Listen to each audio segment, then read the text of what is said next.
여러분 안녕하세요. 마재광입니다. 오늘 정치 논평 시작하겠습니다. 첫 번째 기사부터 바로 보시겠습니다. 민주 사도광산 등재 동의, 망국적 일본 포주기자 외교 참사다.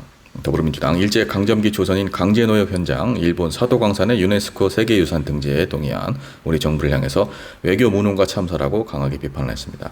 일본이 조선인 동원의 강제성을 인정하지 않고 있는데도 정부는 사도광산에서 한참 떨어진 곳에 전시물을 설치하겠다는 일본의 공수표만 믿고 덜컥이를 저질렀다.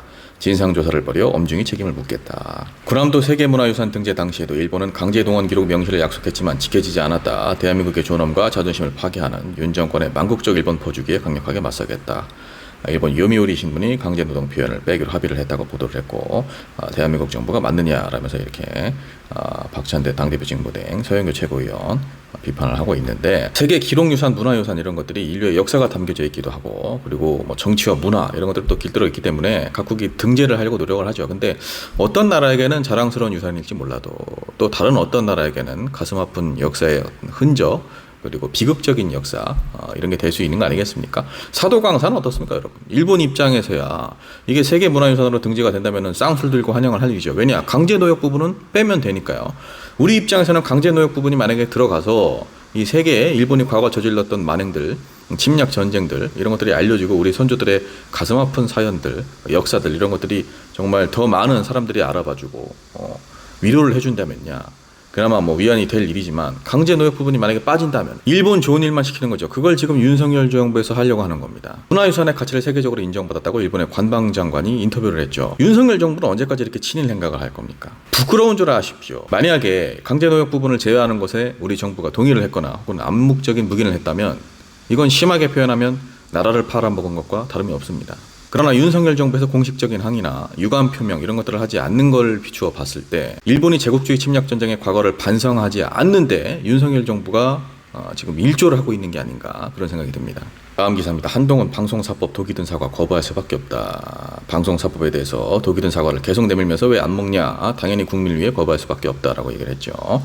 방송사법과 이진숙 방송통신위원장 후보자 청문회, 방통위 부위원장 탄핵 시도가 사실상 한 궤에 있다. 민주당과 뜻을 같이 하는 사람들이 MBC 등 방송을 계속 장악하겠다는 의도다. 이걸 막는 것은 우리 당의 이익이 아니라 대한민국 방송 언론을 지키기 위한 것이다. 야당은 정부 교체기마다 권력을 쥔 사람이 공영방송을 손에 넣으려는 악순환을 끊어야 한다는데 그러면 지난 정부 때는 왜 안 했냐? 지금 와서 오히려 공영방송이 정상화되고 더 공정한 길로 나가려고 하는데 굳이 그걸 막냐? 오히려 우리 정부는 공영방송 사장을 비롯한 집행부에 대한 기간을 허용해줬다. 배변이죠, 전형적인. 방송사법, 국민의힘에서 필리버스터 4차를 시작을 했는데 3차가 이제 끝나자마자 또 이거를 막으려고 무제한 토론을 시작을 한 건데 한동훈 대표가 이걸 독이 든 사과라고 표현을 했습니다. 근데 여러분, 방송사법이 이렇게까지 국민의힘에서 필사적으로 막아야 될 악법입니까? 그리고 민주당의 방송장악 시도입니까, 이게? 방송사법, 방송법, 방송문화진흥회법, 한국교육방송공사법, 방송통신위원회법 이렇게 4개인데 이거는요 오히려 방송을 장악하려고 하는 악법이 아니고 공영방송의 정치적 중립을 확보하고 공정성을 강화하고 시청자들의 참여를 확대하는 오히려 그런 좋은 법입니다. 결과적으로 그냥 간단하게 말하면은 공영방송을 자꾸 윤석열 정부에서 장악을 하려고 하니까 의결 정족수를 늘린다든지 아니면 뭐 이사 숫자를 늘린다든지 그리고 이사를 선임할 수 있는 추천할 수 있는 그런 권한을 시청자에게 일부 위임을 한다든지 이런 것들을 통해서 이사회를 장악을 한다든지 정치권에서 이제 본인들의 입맛에 맞는 사장을 임명을 한다든지 이사진이 정치적으로 마음에 안 든다고 해서 해임을 해버린다든지 뭐 이런 것들 정치적 중립을 지키지 못하는 행위들 이런 걸 막기 위한 법이에요. 상식적으로 정치권에서만 이사를 추천하거나 한다면 힘 있는 정당이나 정부가 방송을 장악하기가 쉽지 않겠습니까? 이거는 민주당 정부가 들어서고 민주당이 여당이 된다고 해도 오히려 민주당이 이 법 때문에 방송을 장악하기가 힘들어지죠. 이게 어떻게 악법입니까? 이런 민주적인 법안을 통과시키지 않으려고 길을 쓰는 국민의힘이 더 방송 장악 의도가 있는 겁니까? 아니면 이 법을 통과시키려고 하는 민주당이 더 방송 장악 의도가 있는 겁니까? 다음 기사, 국회 과방위서 여야 이진숙 인사청문 보고서 채택 두고 격돌. 국회 과학기술정보방송통신위원회 오늘 전체 회의를 열어서 이진숙 방송통신위원장 후보자 인사청문 경과 보고서 채택 여부를 논의합니다. 노동조합 탄압 전력, 구구 평양 정치관을 가졌다. 대전 MBC 사장 시절 법인카드 유용 의혹까지 받고 있는 부적격 인사다. 이 후보자 스스로 사퇴해야 한다라는 게 이제 야권의 입장이고요. 여당에서는 전례 없이 사흘간 진행된 인사청문회가 명예훼손이자 인신공격으로 채워졌다. 더 이상의 검증은 트집잡기다라면서 엄호를 하고 있습니다. 국회가 이진숙 후보자에 대한 청문 보고서를 채택하지 않을 경우 윤석열 대통령은 한 차례 더 국회에 청문 보고서 송부를 요청한 뒤에 임명 강행 수순을 밟을 것으로 전망이 된다. 어차피 뭐 청문 보고서를 채택을 안 한다고 해도 대통령이 임명을 강행하려면 사실상 뭐 방법은 없죠. 임명을 하면 하는 건데 근데 제대로 된 인사를 임명을 해야지 법은 뭡니까 이게.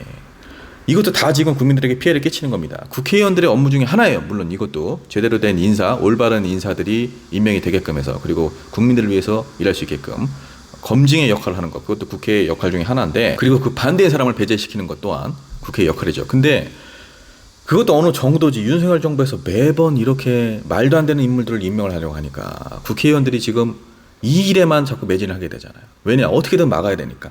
민생 관련들 법안들 재개정하고 사회적 약자를 위한 제도들 개선하고 이런 것들에 골머리를 싸매야 할 국회의원들이 대통령이 임명하는 너무나 형편없는 인사를 저지하기 위해서 총력을 기울이느라 다른 일을 할 시간이 줄어드는 거 아닙니까? 그러면 다 따지고 보면 국민들에게 직접적인 피해를 주는 겁니다. 이런 식으로 인사를 하는 것도. 더군다나 이런 사람이 장관급이니까 월 1,000만 원씩 월급 받고 각종 특혜 받고 수당 받고, 그것도 다 지금 이렇게 어려운 시국에 국민들 세금으로 나가는 거 아닙니까? 그리고 이진수 후보는 방송통신위원장을 하기에는 너무나 극우 성향입니다. 중립적이고 합리적으로 방송통신위원회를 운영을 할 수가 없어요. 거기다가 법인카드 유용 의혹, 노조 탄압, 법인카드 유용 같은 경우에는 업무용 카드를 사용한 게 본인의 개인정보다라면서 대전 MBC에 국회에 자료를 제출하지 마라, 이렇게 지금 요청을 한 거, 이게 확인이 됐죠. 한도에 2배를 썼다지 않습니까? 심지어 한 달여간 출근도 제대로 하지 않은 상태에서 법인카드와 관용차를 마음대로 사용했다. 이건 말도 안 되는 거예요. 지금 본인이 정말 결백하다면 이게 어떻게 된 건지 의혹을 제대로 소명을 해야죠. 제출하지 말라고 따로 연락을 취할 게 아니라. 이런 사람을 어떻게 방송통신위원장으로 임명을 합니까? 윤석열 대통령 제발 이제 정신 좀 차리셔야 됩니다. 마지막 기사입니다. 검찰총장 김건희 여사 공개 소환 사과 지시한 적 없다. 대검찰청 이원석 검찰총장이 윤석열 대통령 배우자 김건희 여사를 공개 소환하거나 의혹과 관련해 사과받도록 서울중앙지검 수사팀에 지시를 한 적이 없다며 정치권 일각의 주장을 일축했습니다. 검찰총장은 김 여사에 대해 규정에 따라 비공개 검찰 소환을 지시했다. 사과를 받도록 지시한 사실이 없으며 오히려 검찰이 다룰 문제가 아니므로 관여하지 않도록 지시했다. 서울중앙지검에서도 공개 소환과 사과 지시를 받은 사실이 없다는 점을 이미 밝힌 바 있다. 일부 정치권의 그 밖의 주장은 모두 일고의 가치도 없는 명백한 허위다. 일부 정치권에서 검찰총장에 대해 근거 없는 허위 사실을 유포하고 비방해 사법을 정쟁으로 몰아넣고 있는 점에 깊은 유감을 표한다. 네, 검찰총장이 갑자기 나는 김건희 여사를 공개 소환하거나 명품백 관련해서 사과를 받게끔 지시한 적이 없다라면서 이제 고해성사 아닌 고해성사를 했는데, 용산을 의식을 해서 자세를 이렇게 낮추는 건지 뭔지는 모르겠습니다만은, 비공개 검찰 소환을 지시를 했다라고 이제 대검찰청에서 입장문을 발표를 한 건데요. 그러면 서울지검장이 비공개로 제3의 장소에서 김건희 여사를 조사를 한 것도 검찰총장이 동의를 한 게 되는 겁니까? 근데 저는 이런 생각이 듭니다. 이렇게까지 안 해도 국민들은 다 알고 있어요.